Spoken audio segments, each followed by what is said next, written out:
এখন ভাই ফোন খুললেই শুধু ওই ব্লগারদের ছড়াছড়ি, আর হচ্ছে এর নিমন্ত্রণে যাচ্ছে তো একে খাওয়াচ্ছে ডেকে। ভাই এগুলো কী হচ্ছে ভাই ফেসবুক খুললে? হ্যাঁ মানে মানে এর ঘরে বিরিয়ানি পাঠাচ্ছে, ওর ঘরে বিরিয়ানি পাঠাচ্ছে, তো এই খেয়ে রিভিউ দিচ্ছে। ভাই কী হচ্ছে এগুলো? আর হচ্ছে সবথেকে বড় কথা হচ্ছে যে এখন যে ওই লাল লাল ঝাল লাল দাদা যে আছেন, ওনাকে নিয়ে তো মানে সবসময় ঝামেলাই দেখছি। ফুড ব্লগার কমিউনিটিতে তো ওনাকে নিয়ে ঝামেলা হচ্ছেই, কেউ কেউ তো ওনাকে বয়কট করে দিচ্ছে। আরে ভাই কী হচ্ছে এগুলো? একটা ব্যাপার হচ্ছে এই যে মানে কিছু কিছু মানুষ আছে না, যাদেরকে মাথায় তোলার আগে সবসময় একটা জিনিস ভাবতে হয়।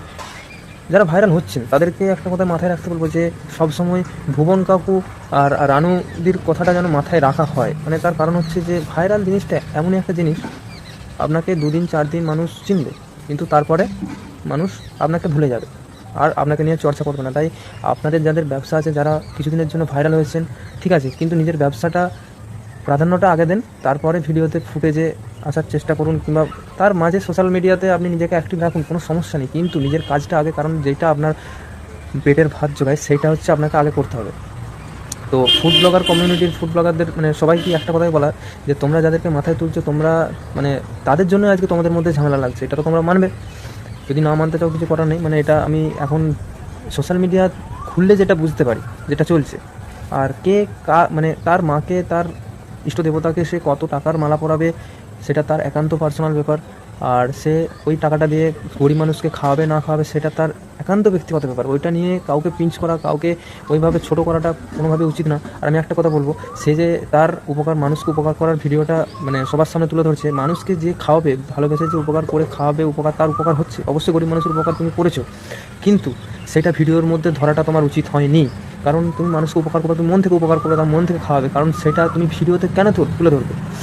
আমি মানুষ তোমাকে চিনবে যে তুমি মানুষকে খাইয়েছো, তোমাকে মানুষ আশীর্বাদ করবে, গরিব মানুষ যারা আছে তারা আশীর্বাদ করবেন, তোমার মাথায় হাত রাখবে। কিন্তু তুমি ভিডিও করে সেই জিনিসটাকে, তুমি তো লোক দেখানোর জন্য এটা করেছো, আলটিমেট লোক দেখানোর জন্য এটা করেছো, কিন্তু অরিন্দর সেটা কিন্তু করেনি, কারণ সে লোক দেখাতে চায়নি এবং খাওয়ায় না, লোক দেখায় না।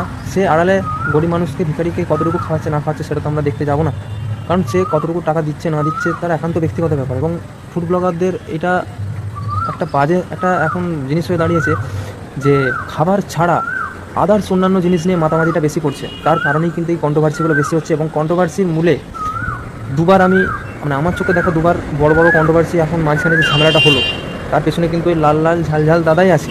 তো সেটাই বলার যে অবশ্যই সেও ভিডিও করে তার ইনকাম যেটুকু রুজি রোজগার, যেটুকু সাইড ইনকাম করছে করুক, সবই ঠিক আছে, কিন্তু লোকের মধ্যে এভাবে ঝগড়া লাগে না দাদা। কারণ এভাবে কমিউনিটি নষ্ট করে থাকলে বাংলাকে রিপ্রেজেন্ট, যে আমরা এই যে বিভিন্ন জেলা, তোমরা যে বিভিন্ন জেলাকে রিপ্রেজেন্ট করছো, এই রিপ্রেজেন্ট করার মানেটা কি থাকলো?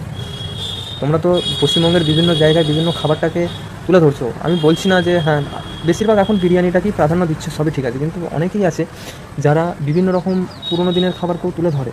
তো এই জিনিসটা নষ্ট হচ্ছে, কমিউনিটি নষ্ট হয়ে গেলে তো বাংলাকে রিপ্রেজেন্ট করার মানুষটাও অনেকটা কমে যাবে, বাংলাকে রিপ্রেজেন্ট করার মানুষ অনেক কমে যাবে। তো সেই কারণেই বলবো এসব ঝামেলা বন্ধ করো। কে কাকে উস্কানি দিচ্ছে না দিচ্ছে, আরে সবাই তো আমরা বুঝি, সবাই ভিডিও করে খাচ্ছে। আছে একসাথে ফুড ব্লগাররা একটা দোকানে অনেকগুলো ফুড ব্লগার একসাথে থাকে, ভিডিও করে, করুক, তা সে তার মতো কোয়েশ্চেন জিজ্ঞাসা করবে, যে দোকানদার আছে সে তার মতো করে উত্তর দেবে, কিন্তু তাকে রাগানোর কোনো রকম অধিকার কিন্তু কারণ নেই। কারণ আগের দিন একটা ভিডিওতে দেখলাম মোয়ের কচুরির নতুন আউটলেট উদ্বোধন হয়েছে, সেখানে কিন্তু অনেকেই আমন্ত্রিত ছিলেন। তো সেখানে সম্ভবত লাল লাল ঝাল ঝাল দাদা কয়েকজনকে, মানে সম্ভবত অরুণদাকে এমন এমন কোয়েশ্চেন ওখানে করেছে। তো তিনি মানে অত ঠান্ডা মাথার মানুষ রেগে যাচ্ছে। এবার ব্যাপারটা ভাববার বিষয়, কারণ হঠাৎ করে, এটা তো সাধারণ মানুষের মনেও প্রশ্নটা আসবে, হঠাৎ করে সে মালার কথাটা কেন তুললো? এতদিন তো তার আমাকে মালা দেওয়া নিয়ে কোনো কথা হয়নি, হঠাৎ করে তারা মানে এরকম মালা দেওয়ার কথাটা, কত টাকার মালা সে দিচ্ছে না দিচ্ছে, এরকম কথাটা আসার কারণটা কী? হ্যাঁ, সে ডিরেক্ট কোশ্চেনটা করেছিল। যাই হোক, অনেকটাই রেগে গিয়েছিলেন, আমি দেখেছি ভিডিওতে।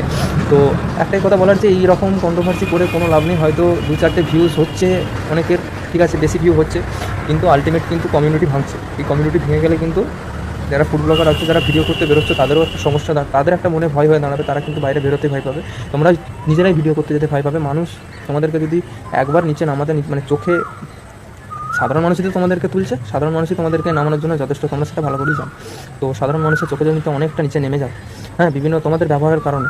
তো যারা ব্যবসা করে খাচ্ছে তাদেরকে ভালো করে ব্যবসাটা করে খেতে তো অন্তত, হয়তো তোমরা যার দোকানে আজকে যাচ্ছ, কিন্তু পরের কয়েকদিন বাদে তোমরা অন্য দোকানে যাবে, কিন্তু সেই দোকানটা করতে, সে তো ব্যবসা করেই তাকে খেতে হবে না। তো সেই জিনিসটাকে মাথায় রেখে তোমরা কাজ করো। তো ভালোভাবে তোমরা ব্লগিং করো, কারণ সেরকম কোনো বেসিক কোনো আমার সাবস্ক্রাইবার বেস নেই, ঠিক আছে, তবুও আমি ভিডিওটা বললাম, জানি না কতজনের কাছে ভিডিওটা পৌঁছাবে, তবে এটাই আমার একটা মানে তোমাদেরকে মেসেজ দেওয়ার যে এরকম ভুলটা তোমরা করো না, কারণ কমিউনিটি ভেঙে যাচ্ছে প্রচুর পরিমাণে। এভাবে যদি চলতে থাকে তাহলে কিন্তু মানে বাংলা কমিউনিটি, ইউটিউব সব এগুলো সব ধ্বংস হয়ে যাবে। জাস্ট এটাই বলার। তো দেখা হচ্ছে পরের ভিডিওতে, ভালো থেকো সবাই, টাটা।